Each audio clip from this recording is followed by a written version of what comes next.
Hey everybody, how y'all doing? It's Steve coming at you. Hope you're having a great day. Well, day 2 of the Republican National Convention took place. I'm sorry to make a video about it yesterday. I was very busy about the first night. But I'm glad I kind of waited to get a feel for how the event was taking place. And I actually did check it out. I mean, I tell you what, I caught snippets of the DNC convention, the Democrat convention, and so I wanted to check out the Republican one, and I'm telling you, it's like night and day, no joke. I mean, and the first night was unbelievable. I mean, both nights were good. Monday night was good, Tuesday night was good. I mean, both really good, especially just from the standpoint of production and the people involved and the everyday ordinary people. Both nights were incredible, but I'm telling you, I'm a little bit more partial to Monday night.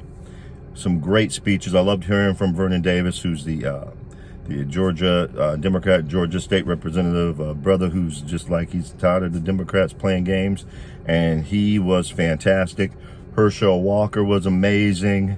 So was Andrew Pollack, the father of, I think his daughter's name is Meadow, the Parkland high school shooting, whose daughter Meadow was killed. Unbelievable stories, I tell you, absolutely unbelievable. But I have to say my favorite from Monday night was Maximo Alvarez, who's a Cuban immigrant businessman. He's a very successful businessman now, multimillionaire, has done very well for himself, but his family came here from Cuba when he was 13 years old. So he's a much older gentleman. So this is around the dawn of the Castro regime. And he said he has seen what happens, when all the promises of free health care, free school, and everything, the government's going to take care of you, the government's going to give you all this stuff. He's seen echoes of that from the past, and it gives him chills to see it happening here. And his speech is absolutely amazing. It actually brought tears to my eyes.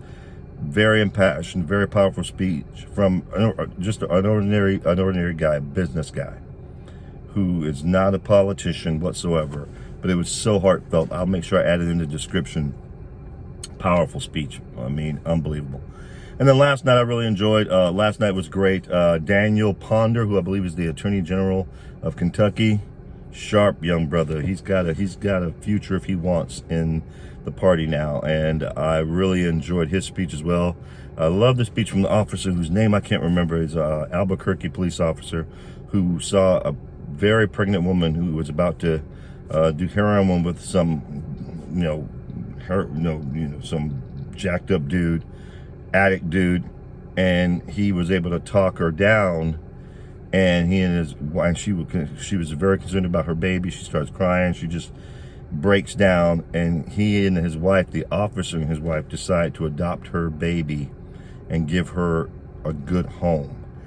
Amazing story. And then even Vice President Pence, he did different stories of Americans who've had challenges during the pandemic and how they were able to overcome them. And it was a great night. It should be made into some type of documentary. I mean, it's amazing. The production value alone is light year. I was going to say head and shoulders, but it's actually light years above what was going on last week. It is amazing, incredibly well done. So kudos to the RNC. Very well done. It's the kind of production that you kind of look forward to the next night, which has really been the case, because when Monday night was so great, I was just like, wow, blown away by Monday night.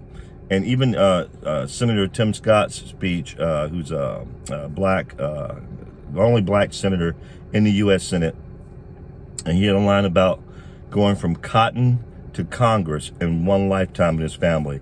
Powerful speech, but he still wasn't my favorite. Loved Vernon Davis out of Georgia.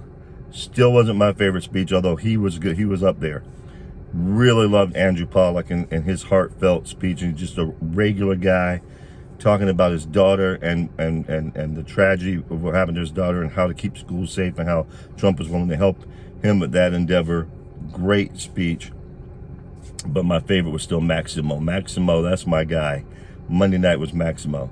And last night, I have to say, probably my favorite speech was the one Nicholas Sandmann gave, who was the teenage kid who was wearing the MAGA hat in D.C. on a field trip, basically, for Right to Life from his school in Kentucky. And the media dragged him, tried to destroy his name, talked about how he was a racist because the Indian protester came up to him and started banging the drum in his face, and he's just a kid. So he just stood there, didn't do anything, just had kind of a nervous smile on his face, and they turned that into a white supremacist smirk and just absolutely trashed his life. Death threats, having to leave school. It was ridiculous. But he sued CNN, he sued Washington Post, he sued a bunch of other news outlets. He's won his suits, as I understand it, against the Washington Post and against CNN. Hundreds of millions of dollars. He's won those suits. I think CNN settled out of court.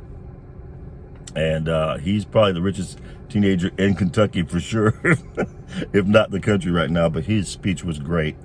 Sharp young man, really enjoyed him. Not a professional public speaker, so it was also, you can tell, it was something that was from the heart for him. Really well done. I enjoyed that. But I enjoyed him. I enjoyed Daniel Ponder. And the First Lady was really good, too. I mean, Melania Trump is quite the asset. So it was all good stuff, man. I'm looking forward to tonight, see what happens next. They got some other folks coming up I'm looking forward to hearing from. And it's been a very good, very diverse group of people, especially spotlighting ordinary Americans. I think the first night Trump had, last night I think it was, he had a bunch, he had about 5 or 6 people now who became American citizens. They did the ceremony at the White House. He had a gentleman who used to be a bank robber, turned good, has a foundation to help people who are in trouble get on the right path, and pardoned him at the White House. Gosh, I wish his name is escaping me in a moment, but you just got to go check it out. It was phenomenal. It seemed like it was a surprise to the gentleman. He got really emotional, teary-eyed. It was so cool. Very, very well done. And just kind of, the first night the president talked to a bunch of nurses and people with different backgrounds around the country who had COVID and survived it. It's just been a really cool production so far. So I'm looking forward to the next, tonight, and I think it ends tomorrow night. So I'm looking forward to tonight, see what happens. Great stuff so far. And if you guys have seen it, if you've been enjoying it, great. I'd love to hear your thoughts on it as well. If you've seen it and you think it's all bogus and it's all BS and it's all just played and made up, and I love to hear that too. Just whether they be negative or positive, love to hear your comments either way. A lot of really good, positive stories about the president as a person versus what we see and hear in the media, which further proves that the media is just, it really is fake news. I know that's a cliche saying, but it really, really is fake news. So with that, guys, I look forward to talking to you soon. I'm going to have some other videos out today because there's a couple other things I'm going to talk about involving what's going on right now with current events. Y'all take care, and I look forward to talking to you again soon.